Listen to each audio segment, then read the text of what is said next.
Hello বন্ধুরা, কেমন আছেন সবাই? আশা করি আপনারা ভালো আছেন, সুস্থ আছেন। মীনাক্ষীর নতুন একটি রেসিপিতে আপনাদের সবাইকে স্বাগত। আমি আজ বানিয়েছি এনিওয়ান গেস। আমি বানালাম সুজির একটা অসাধারণ রেসিপি, যেটা কিনা ব্রেকফাস্টের জন্য দুর্দান্ত। তো রেসিপিটার জন্য আমার লাগছে ক্যাপসিকাম কুচি, গাজর কুচি, বিনস কুচি, একটা বড় পেঁয়াজ কুচি আর একটু আদা কুচি। সমস্ত আমার কাটা হয়ে গেছে একদম ছোট ছোট করে। আর আমি নিয়েছি 1 কাপ সুজি। হ্যাঁ বন্ধুরা, আমি আজ বানাবো সুজির উপমা। আজ আমি দেখাবো একটা ঝরঝরে উপমা কিভাবে বানাতে হয়। তো আমি ফ্রাইং প্যানে সাদা তেল গরম করে নিয়েছি। এবার তার মধ্যে দিয়ে দিলাম গোটা জিরে আর সর্ষে। সর্ষে আমার ক্র্যাকল করতে শুরু করেছে। আমি দিয়ে দিলাম বেশ খানিকটা কারি পাতা। কারি পাতা যেহেতু ছিটকায়, তার জন্য আমি ঢাকা দিয়ে দিয়েছিলাম। এবার একটু খুন্তি দিয়ে নেড়ে চেড়ে এর মধ্যে আমি অ্যাড করে দেবো সমস্ত পেঁয়াজ কুচি। সমস্ত পেঁয়াজটা দিয়ে দিলাম।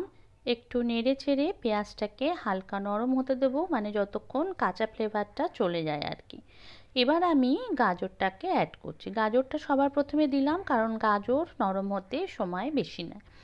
আঁচটা কিন্তু একদমই লোতে থাকবে, না হলে কিন্তু সবজি পুড়ে যাবে, আর সেই সবজি পুড়তে দেওয়া যাবে না। তো একটু কভার করে দিলাম।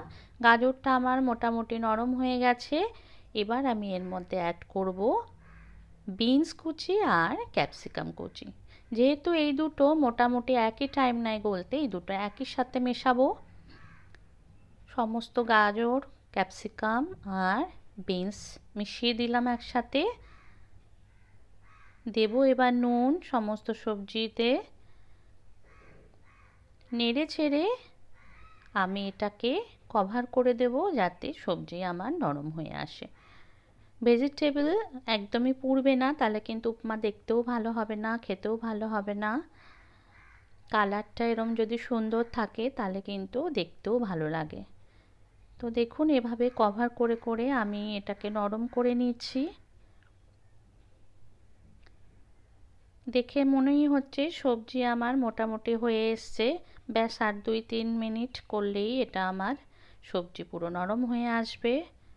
দেখুন সবজি আমার হয়ে এসছে। এবার আমি এর মধ্যে আদা কুচিটা মিশিয়ে দিচ্ছি।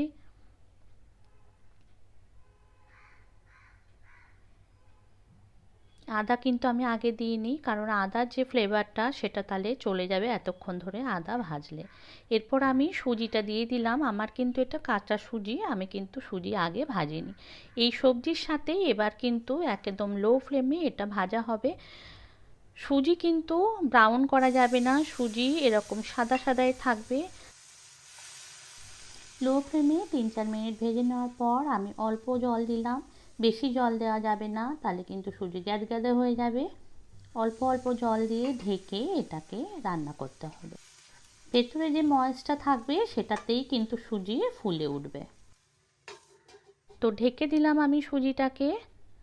কিছুক্ষণ পর ঢাকা খুলে আমি দেখে নিচ্ছি। এর মধ্যে আমার আর কিছুটা জল লাগবে, মানে আমি একটু জলের ছিটা দেব আর কি। একটু ছিটা দিলাম। এবার এটাকে মিশিয়ে দেব। বন্ধুরা, ভিডিওটা ভালো লাগলে অবশ্যই লাইক কমেন্ট শেয়ার করবেন, আর চ্যানেলটা সাবস্ক্রাইব করতে ভুলবেন না।